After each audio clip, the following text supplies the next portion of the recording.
¿cómo estás, Ricardo? Bienvenidos a un episodio más. Escuchamos el podcast. Hola Siria, pues muy contento. De nuevo nos vemos y pues vamos a hablarle a los que nos han escuchado sobre unos temas bastante interesantes. Cuéntame. Sí, el episodio de hoy es especial porque es una entrevista, una larga entrevista que le hicimos, bueno, que le hice en el mes de agosto a Eric Damián. Él es un historiador de la UNAM y nos habla un poco sobre la vida de un rey tolteca, se llama Topiltzin-Quetzalcóatl, y todas sus aventuras. De hecho, sí hay que como mencionarles pues a nuestros seguidores, porque ya tenemos algunos seguidores, ya nos han escuchado y nos han felicitado. Qué bueno, síganos alentando para poder seguir hablando con ustedes. Y bueno, se me fue. Dios. No, pues que regrese. Esta entrevista está interesante justamente porque habla de la familia real y entonces es como interesante ver cómo también hay pues problemas familiares o aventuras familiares y no tan familiares en nuestra historia, en la historia de México antigua. Y no sé, ¿quieres agregar algo? Ya regresé. No, lo que iba a decir es que, bueno, en este episodio y en otro que vamos a tener ya pronto, vamos a darle más apertura a que hablen nuestros invitados. O sea, ahorita nosotros vamos a presentarlos y todo el contenido de este episodio lo vamos a ceder a ellos. Entonces, sí está bastante interesante lo de las familias. Fíjate que cuando estuvimos hablando con Eric Damián también, se me vino mucho a la mente. Hace mucho, yo trabajé con unos diseñadores de interiores en Ciudad de México, que fue mi primer trabajo ahí con ellos. Y un día nos llama una señora que dice, vengan a checar mi casa, porque la voy a renovar. Bueno, no voy a hacer el cuento largo, llegamos y total de que era su bisabuela, era dama de compañía de Carlota. Entonces eran los condes de partida. Increíble porque pues tenían la vajilla, una de las vajillas de Carlota y Maximiliano ahí, una pintura y se me hizo o sea, creo que va mucho a colación porque ellos eran una familia de españoles, bueno, criollos ya también, o sea, pero al final en España les dieron el título nobiliario de los condes de partida. Y pues, o sea, a mí me llegó mucho porque dije, oye, una familia, o sea, nunca había estado como tan cerca pues de la realeza en realidad mexicana que tuvimos, porque aunque Claro. europeos, pues al final llegaron a un imperio a México. Entonces, cuando ya escuché la entrevista de Damián, sí dije, ay Dios, como que me sentí esa conexión. Y fue padre porque al final todo es familia. Y como tú decías, hay cosas, hay secretos, hay alegrías y pues bueno, aquí nos va a decir él todo. Sí, y justamente el papel como de las mujeres y como bien dijiste, el título es de la realeza mexicana. Entonces, las mujeres también como jugaron un papel interesante.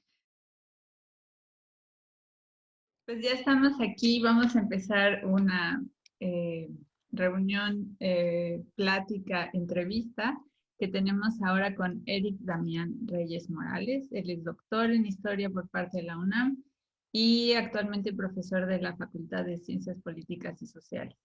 En esta ocasión, la invitación justamente es para hablar sobre su trabajo y primordialmente sobre un artículo que publicó en Estudios de Cultura Náhuatl, que se titula Se Aca Topistli Quetzalcóatl y su lugar en la sucesión de gobernantes toltecas, una interpretación a través de la historia Colúa. Hola, ¿cómo Hola estás? Silvia, ¿cómo estás? Muchas gracias por invitarme. El honor es nuestro. Cuéntanos, ¿de qué se trata este artículo? Pues mira, mi trabajo se centra en un sector de la nobleza prehispánica que, que no había sido tratado como tan a detalle, que es la nobleza de Culhuacán. Entonces, digamos, mi trabajo en general se centra en la nobleza culhua. Y este artículo en particular aborda el nacimiento de esa nobleza, o sea, en el momento en cuando nació esa nobleza. ¿Por qué es importante? Porque esa nobleza fue la que gobernó México Tenochtitlan. Los nobles de Culhuacán gobernaron México Tenochtitlan. De hecho, hay varios, cuando llegaron los conquistadores, hay varias en Cortés y en Bernal Díaz del Castillo, pues hay muchas referencias a los nobles de Culhuacán, ¿no? Entonces, de hecho, hay una cita de Bernal Díaz del Castillo que es muy,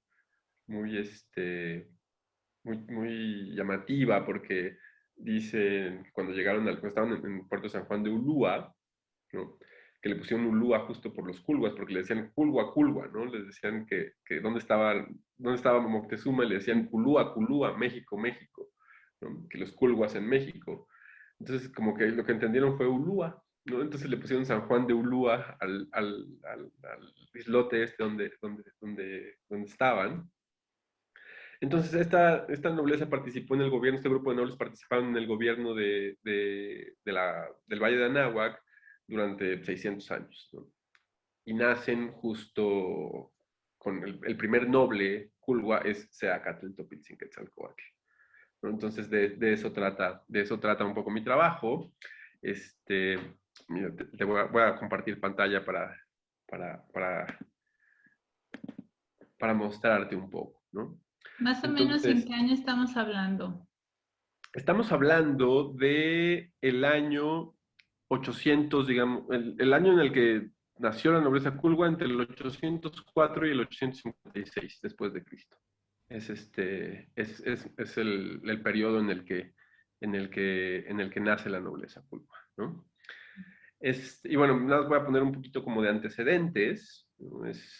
Digamos, los primeros señoríos del valle que están vinculados con la nobleza. Entonces, los arqueólogos lo que nos dicen es que los primeros, digamos, habitantes del valle llegaron desde el sur, desde el valle de Cuernavaca.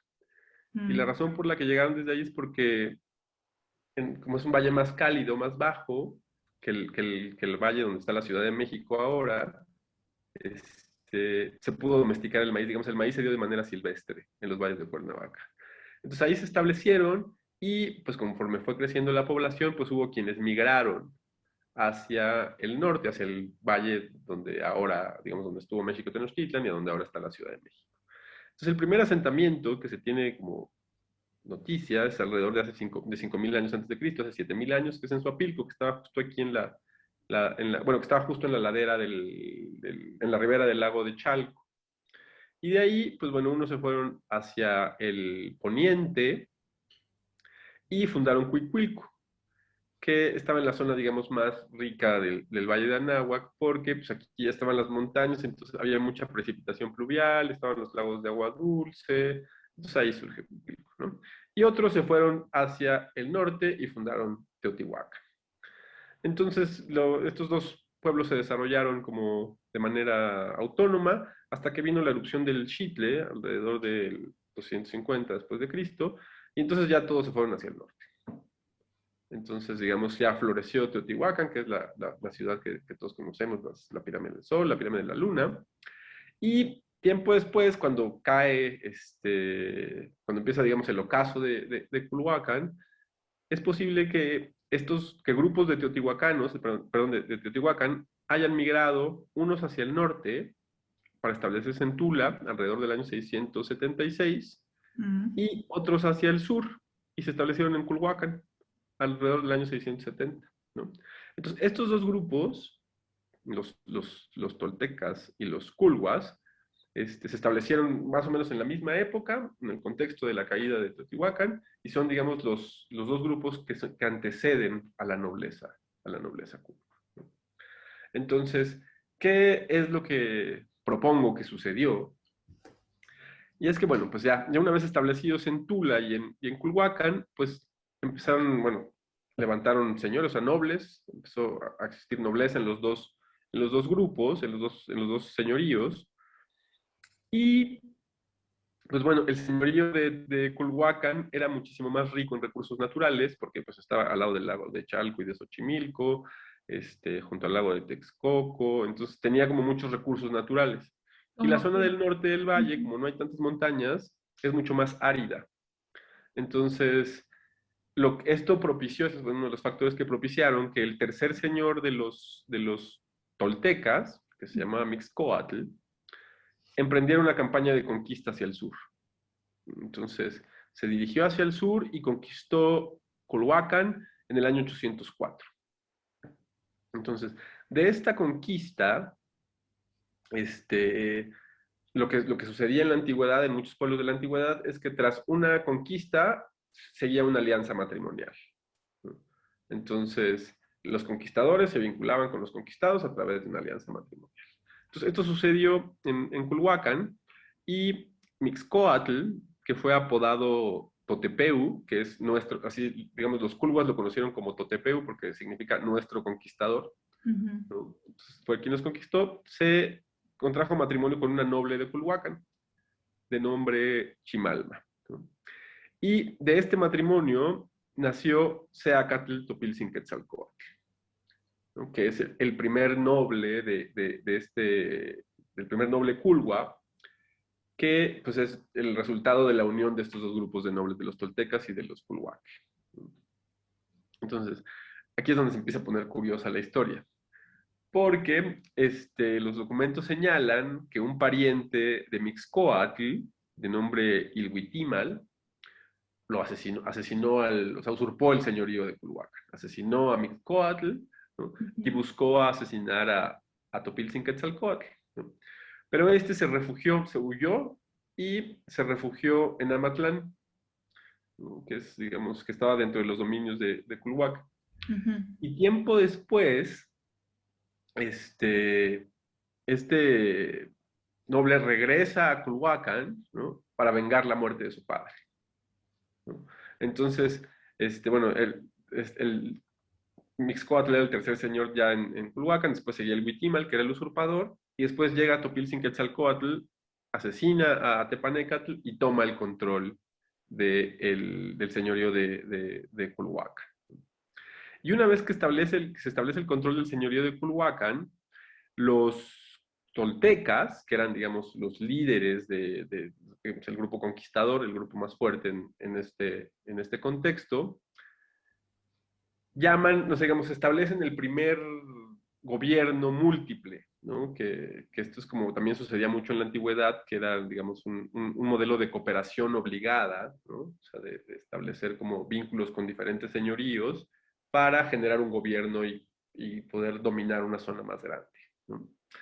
Entonces, llaman, y además esa es otra cosa como también muy interesante, porque al Ujú. igual que sucedía en la antigua China, una de las maneras en las que establecían la dominación sobre otros pueblos era integrarlos a su sistema de gobierno, o sea, integrarlos a la asociación de gobernantes, ¿no? Ujú. Entonces llaman a Topilzin-Quetzalcóatl para que se convierta en señor en Tula, ¿no? Entonces, Quetzalcóatl se va primero a Tulancingo, en donde está 4 años en penitencia, así como preparándose espiritualmente para convertirse en gobernador de Tula.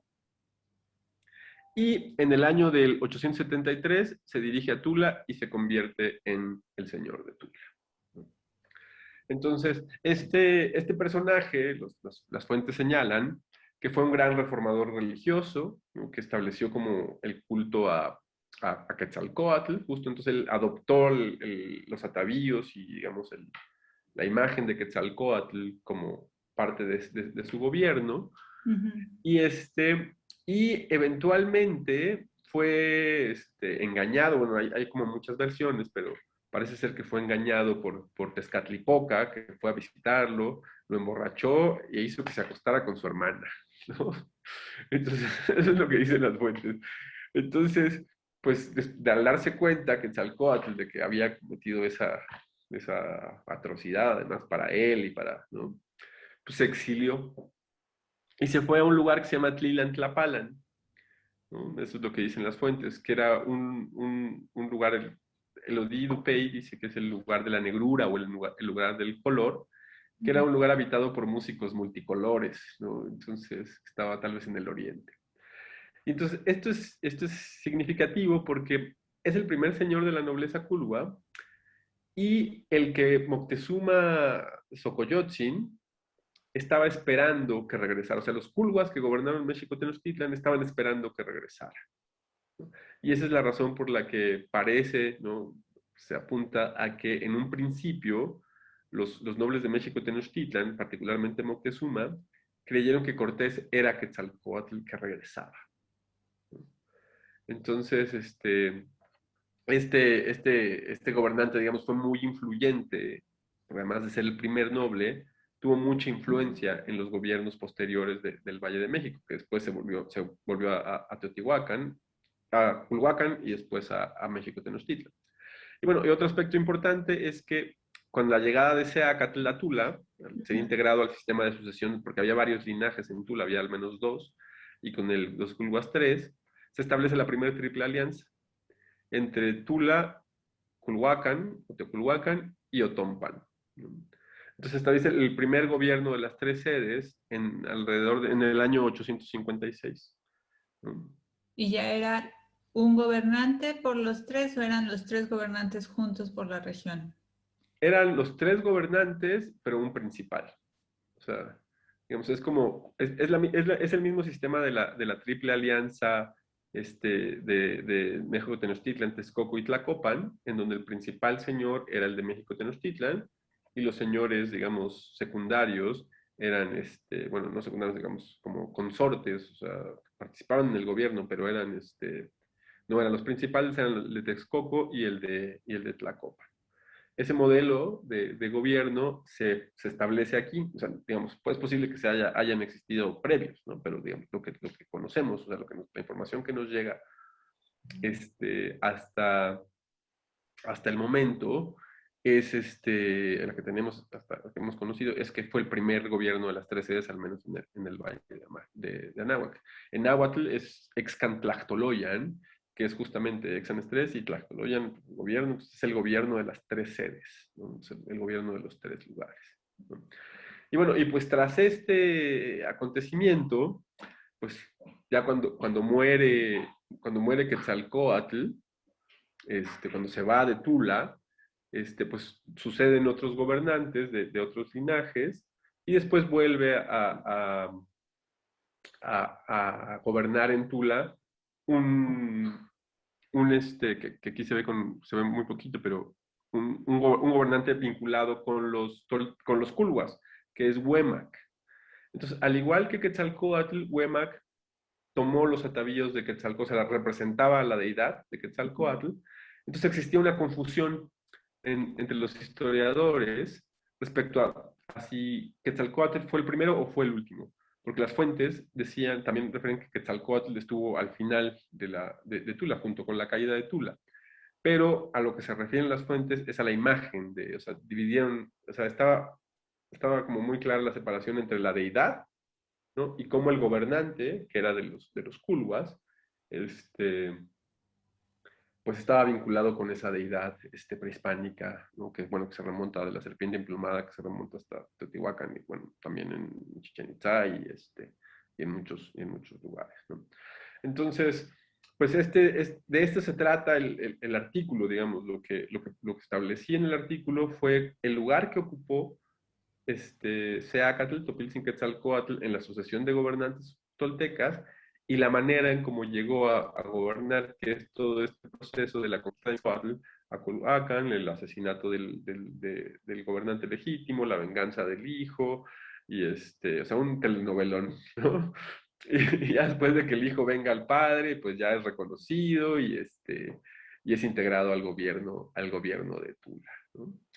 Entonces, la particularidad del trabajo es esa, y además, pues, que fue el primer gobernante de una sucesión de señores, que hasta acá al final tengo toda la genealogía. No tengo toda la genealogía aquí, perdón. Pero es una genealogía pues de 26 gobernantes, me parece, desde Seacatl, Topiltzin-Quetzalcóatl hasta Moctezuma Xocoyotzin, bueno, hasta Cuauhtémoc, ¿no? Que fue el último gobernante vinculado con los culhuas. Muy bien. Entonces, de eso en Ahora, términos generales se trata, ¿no? A grandes rasgos.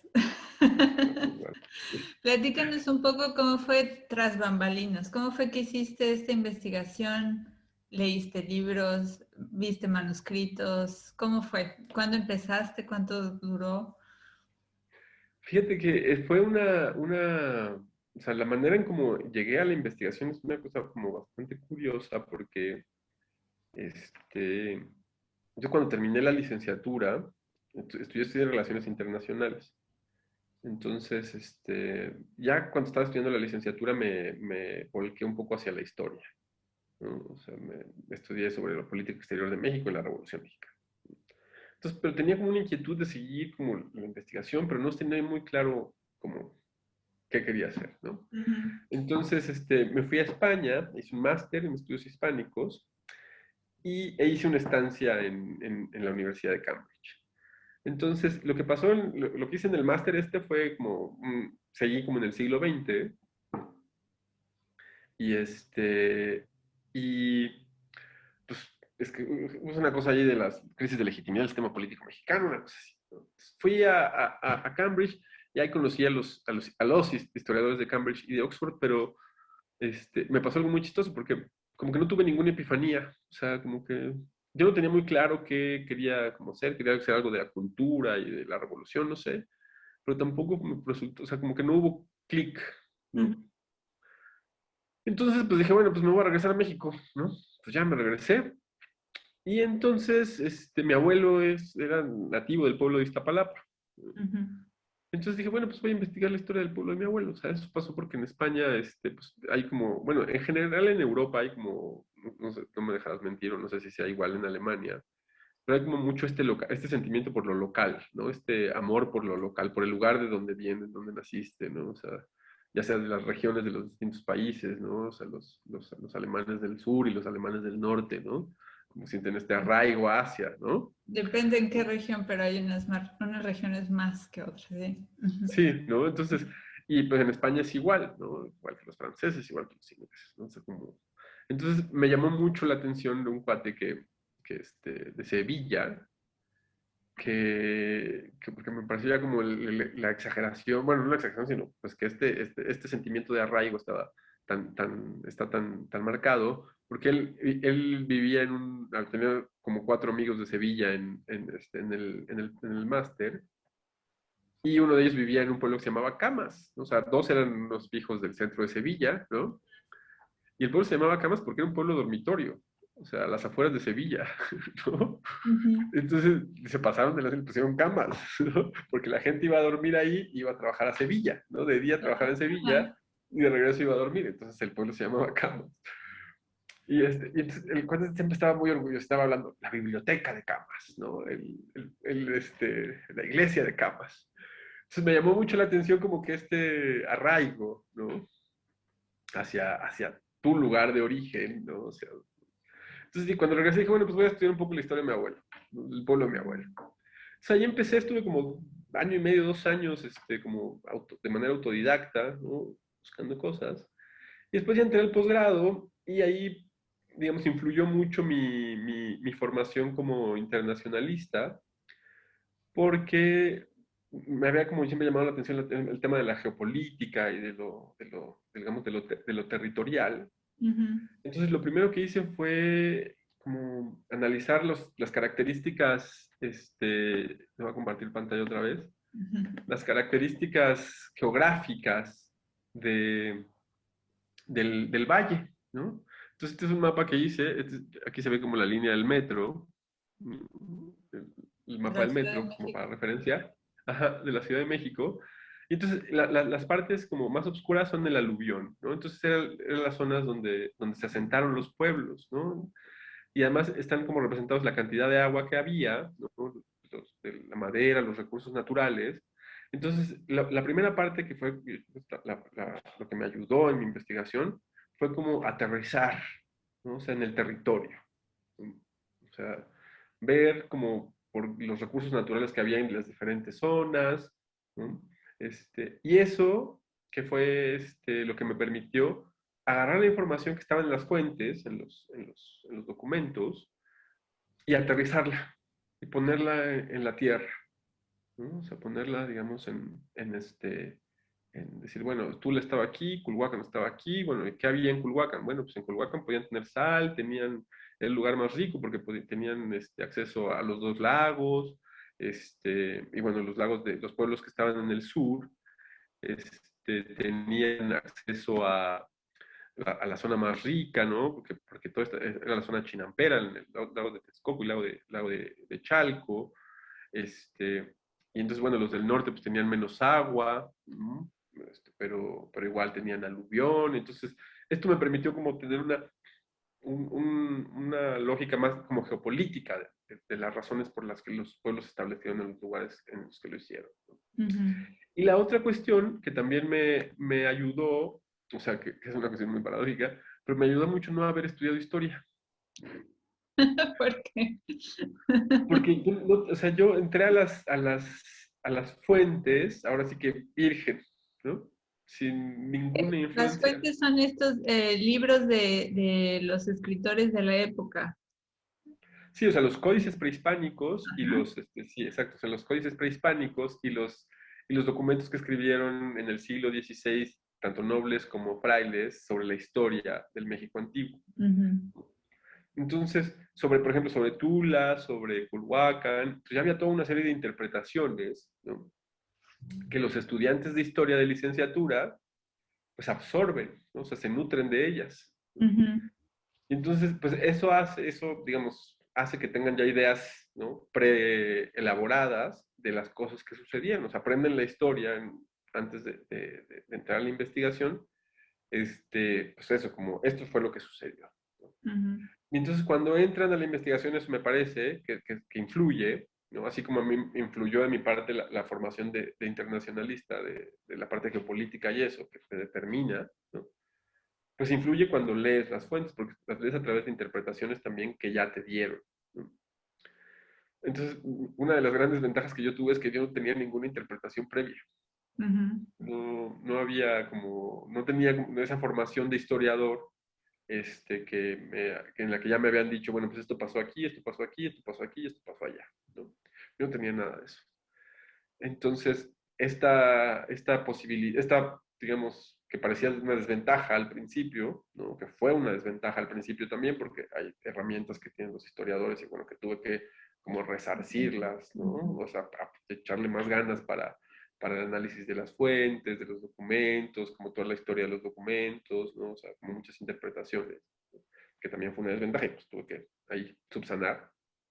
Pero por el otro lado, pues me permitió hacer como nuevas interpretaciones, Ujú. ¿no? Y justo, o sea, había un debate entre Paul Kirchhoff y Gilberto Jiménez Moreno, que son dos historiadores muy importantes del México prehispánico, que habían como discutido respecto a este tema, ¿no? Y lo que me ayudó a mí ahí fue, el primero, pues que lo aterricé, o sea, que lo puse en un mapa, Ujú. o sea, que Y con recursos.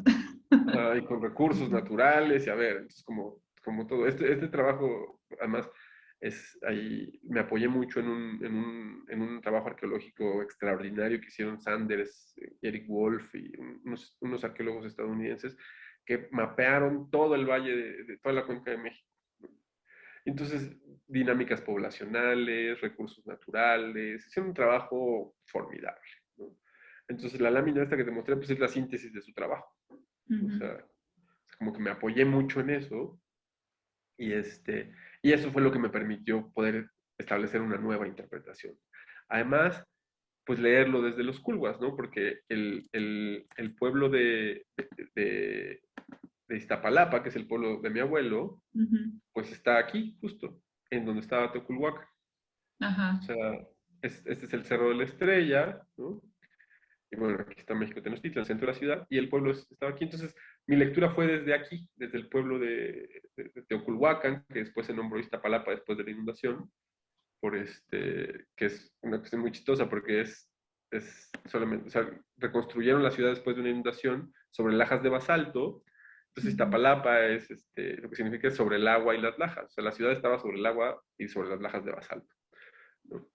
Entonces, esas fueron como, yo creo que las tres cosas que influyeron mucho en mi investigación, ¿no? Y que me permitieron como establecer esta otra interpretación. Perfecto, me parece muy bien.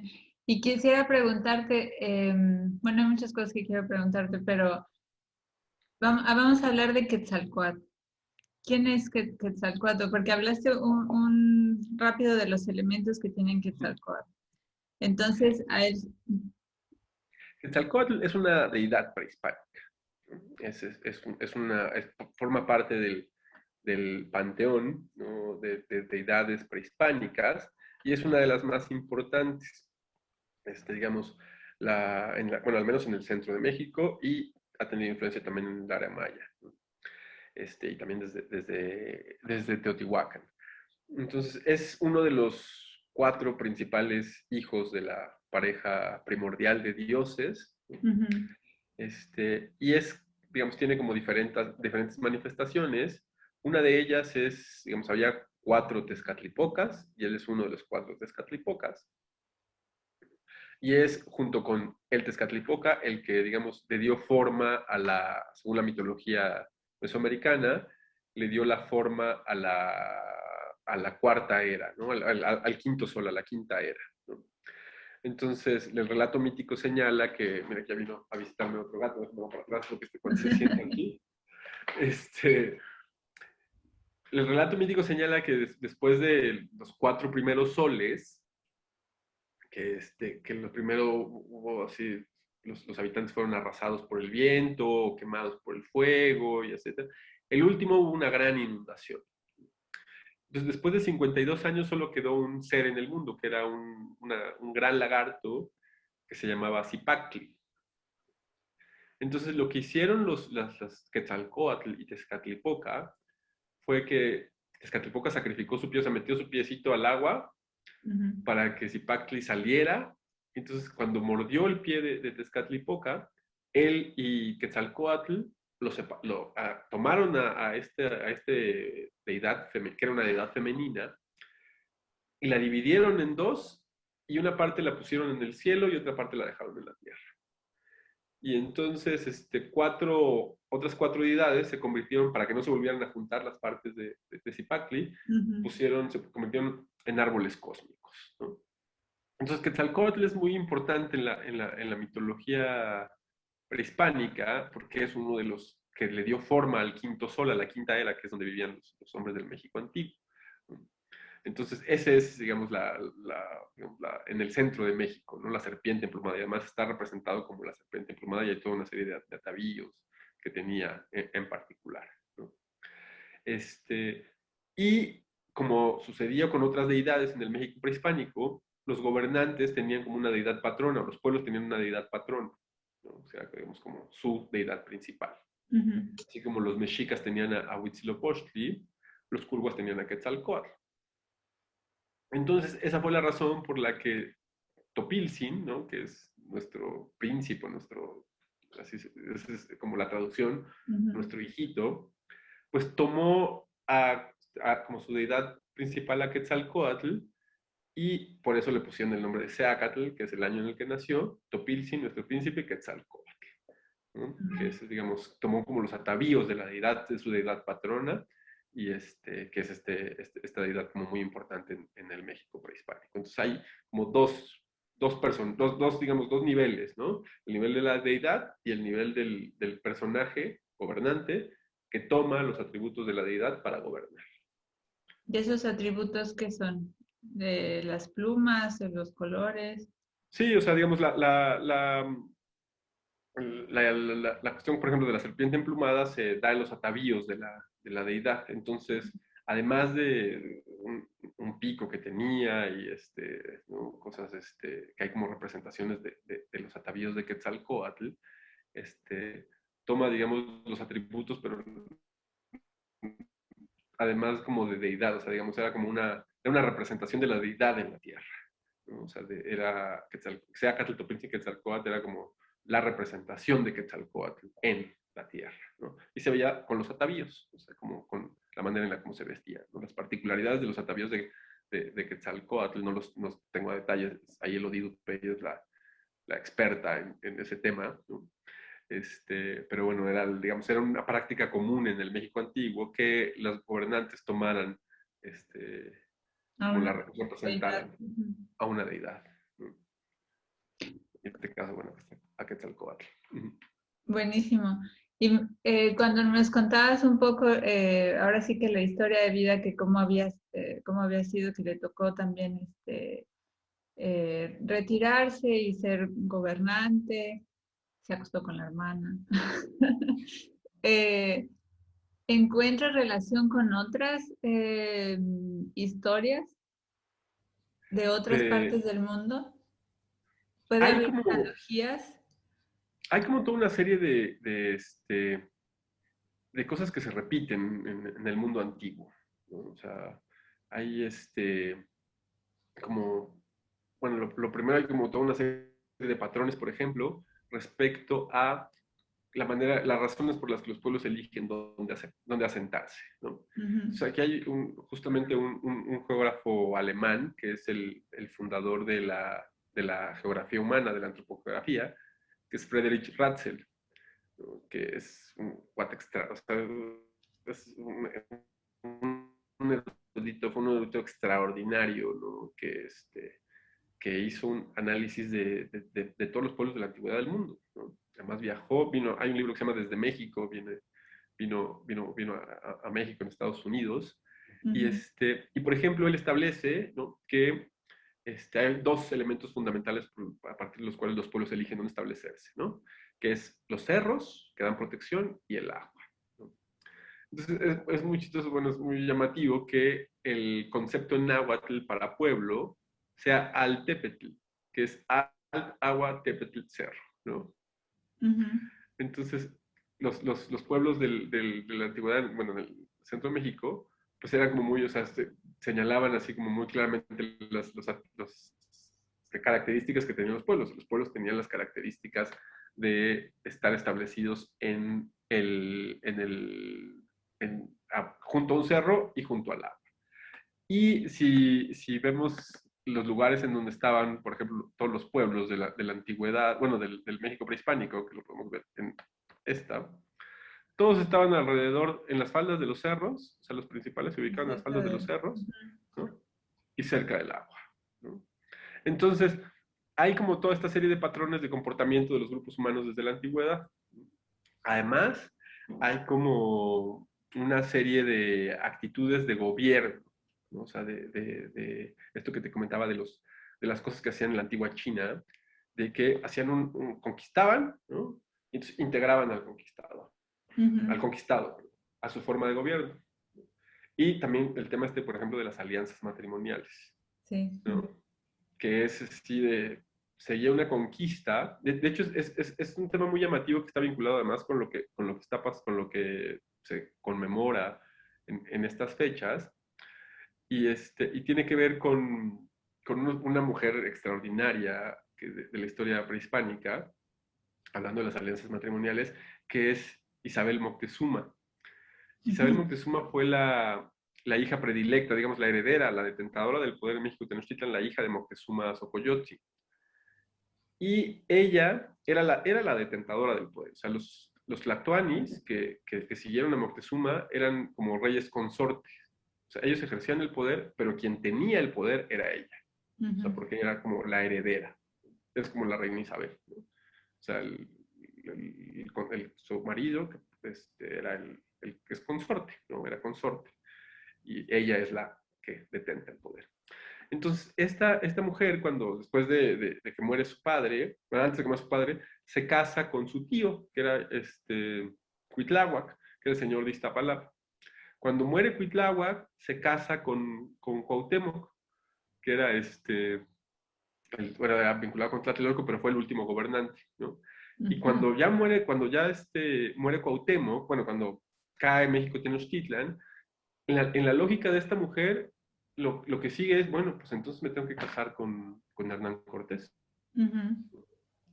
Porque lo que sigue ahora, ¿no? O sea, es que pues, es un Aliar conquistador, con el ¿no? que llega. Ajá, y viene la alianza matrimonial. Pero aquí pasó, es una cosa que es muy importante y es una cosa que tampoco se ha estudiado mucho, no se ha estudiado en el tema de la conquista en el México prehispánico, y es la cuestión de los sectores sociales. Entonces, quienes hicieron la conquista no eran los nobles hispanos. O sea, no eran, o sea, no fue una cruzada, ¿no? No Sino vi- que fue una empresa de conquista, ¿no? Y entonces, pues hay como toda una serie de costumbres, ¿no? Y de que tienen que ver con los sectores sociales y con la nobleza, ¿no? Y entonces, Hernán Cortés toma a Isabel Moctezuma, la hace su amante, ¿no? Y Ujú. engendra un hijo con ella, pero no se casa porque entendió que si se casaba, la corona española iba a interpretar naturalmente que tenía aspiraciones de gobernar él, ¿no? Y de volverse un monarca él, ¿no? Porque la detentadora del poder era Isabel, entonces le daba el derecho a gobernar si se casaba con ella. Ujú. Y entonces, ¿no? Pasa una cosa que es la única mujer en la historia que no tiene madre reconocida, porque lo que pasó fue que cuando Isabel se dio cuenta de que no se iba a casar, tiene a la hija, pero la rechaza al nacer. Ujú. No, entonces Leonor Cortés, ¿no? Entonces parece que en el acta de nacimiento de Leonor Cortés es madre no conocida, ¿no? Ok. Porque Isabel la rechazó porque no fue, porque no se casó con Cortés, ¿no? Entonces, esa es, digamos, una de las cosas que también bueno, marcaron mucho la manera en cómo se dio la colonia, ¿no? Porque, porque pues, no se estableció esta alianza matrimonial que en la lógica de la nobleza prehispánica pues era lo que procedía. Pero como los conquistadores no eran nobles, ¿no? No se dio, no se pudo dar esta alianza matrimonial. Pues bueno, perdón, ¿quieres No, comentarlo? seguramente me equivoco, pero años después a Cortés no lo hicieron noble. No sé si bueno, le hicieron marqués, ¿no? Que era como Ajá. el marqués del Valle, no sé si le dieron ese título, ¿no? Pero, más allá de la parte del título, el hecho de que se casara con Isabel ya era como, él podía gobernar por derecho propio, o sea, digamos, hubiera estado traicionando a la corona, ¿no? Ujú. Porque la corona española era la que enviaba a los, digamos, al virrey, ¿no? Que era el Ujú. representante del rey, ¿no? Y si en dado caso de que Cortés hubiera contraído nupcias, se hubiera casado con Isabel, él hubiera tenido el derecho de gobernar sin necesidad de la corona española. Entonces, por eso no se casó, ¿no? Y bueno, ya después Isabel la casan con un contador y la casan con otro cuate y los dos se le mueren muy rápido, ¿no? Mi hipótesis es que ella se los echó al plato, ¿no? O sea, porque además, pues imagínate, era una noble, pues era una mujer como súper sofisticada que había crecido como digamos, en la crema la creme de la nobleza prehispánica. Y eran Y el de repente, centro de Mesoamérica, o sea, no eran sí, cualquier. Ujú. sí, sí, sí, y la casan con un contador ahí, ¿no? Pues Se entonces, aburrió. sí, ¿no? Y se lo echó al plato. Y al final se termina casando con un soldado conquistador. Y yo creo que la razón por la que ya acepta y que se queda con él, con Juan Cano Saavedra, es Ujú. porque era un soldado. Y los nobles prehispánicos pues eran guerreros, ¿no? Claro. Entonces ella estaba como mucho más habituada a convivir con un soldado, con un guerrero, ¿no? Entonces ya, acepta a Juan Cano Saavedra, se casa con él, ¿no? Y es en el 1932, que esto está vinculado con mi trabajo de investigación, cuando bueno, ya habían llegado los primeros frailes franciscanos, Ujú. cuando a través de Juan Cano Saavedra, Isabel le pide a los frailes que hagan una investigación en el pueblo de Culhuacán para que reconstruyan su genealogía, para enviársela a la corona española para que reconozcan las propiedades que le había dejado su padre. Entonces, gracias a esa investigación, que es la relación de la genealogía y origen de los mexicanos, después también se hace en los anales de Cuautitlán, pero esa es digamos, la reconstrucción del códice de la nobleza prehispánica, que se hizo para que le reconocieran las propiedades a Isabel, ¿no? Y a petición de Juan Cano Saavedra. Y gracias a esa Entonces, investigación ahora tenemos artículos y mucho gracias a, sobre la gracias historia. a esa mujer, a Juan Cano, y ahora tenemos exactamente tal cual. Bueno, cuéntanos, ¿qué viene en el futuro? ¿Qué investigación vas a hacer el próximo año? o qué estás ya investigando para el próximo año? Pues mira, una de las cosas que quiero hacer, una de las cosas que encontré que también tiene que ver con mi formación como internacionalista, es que lo que me permite es ver cosas en las fuentes, en los documentos históricos, que han pasado desapercibidas por algunos historiadores, ¿no? Y que de hecho hasta como hay un poco de rechazo hacia eso, justo pues porque, digamos, yo puedo ver esas cosas porque me formé como internacionalista, entonces cuando estudias relaciones internacionales pues ves temas de propaganda, de diplomacia, ¿no? de vínculos entre naciones, ¿no? En la Crónica Mexicana, que es este documento que escribió un descendiente de la nobleza de México Tenochtitlan, Hernando Alvarado Tesosomo, hay información que sugiere de manera muy evidente para mí que los gobernantes de México Tenochtitlan recurrieron a la diplomacia coercitiva, ¿no? Y a la propaganda para expandirse, ¿no? ¿De qué forma lo hicieron? Lo que hacían estos cuates, que o sea, como, además, la manera en cómo está explicado en las fuentes es curiosísima, porque cuando ya dominan el Valle de Anáhuac, que se empiezan a expandir más allá, pues necesitan más poder, ¿no? Entonces, para compensar esa falta de poder para dominar más territorios, lo que hacían era enviaban a sus emisarios a los pueblos enemigos, ¿no? A los tlaxcaltecas, a los toltecas, a los huexotzincas, y los invitaban a sus ceremonias religiosas, ¿no? Entonces, estos cuates llegaban, así lo dicen las fuentes, llegaban en la noche oscura, o sea, para que no los vea el pueblo, ¿no? Llegaban así a escondidas a México Tenochtitlan los emisarios o los enviados de los nobles de los otros pueblos, de los pueblos enemigos, y los escondían y los ponían en un balcón para que vieran los sacrificios. Y entonces las fuentes lo dicen ahí con claridad, queremos que vean, ¿no? La cruel muerte de nuestros enemigos para que vengan a nuestro sometimiento. Obvio. Sí. ¿No? Y entonces, además de que veían como los sacrificios que hacían, les regalaban muchas cosas. Se abrían.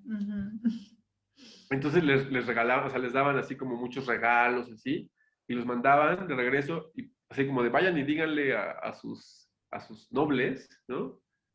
Llévenles todo esto que les regalamos y cuéntenles cómo nos escabechamos a nuestros enemigos, ¿no? Entonces, la parte que quiero investigar ahora, eso no lo incluí en mi tesis doctoral porque no quisieron en mi comité. O sea, dijeron, no, eso de la propaganda ¿no? O sea, es así como, no es ridículo, ¿no?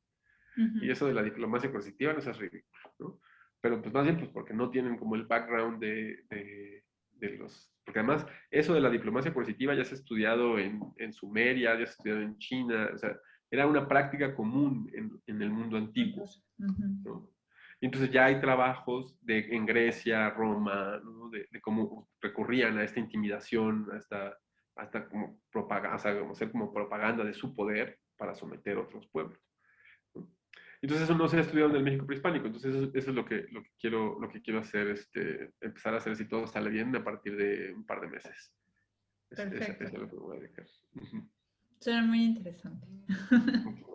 Bueno, te quiero agradecer muchísimo por platicarnos de tu trabajo, por ser tan claro en contarnos cómo fue la historia de este personaje y preguntarte si tienes algunas últimas palabras que nos quieras, algo que quieras resaltar. No, pues agradecerte muchísimo por la invitación y por la entrevista. La verdad es que ha sido un gusto poder platicar contigo, ¿no? Desde que compartimos en la maestría y con el doctor José Rubén en el seminario, ¿no?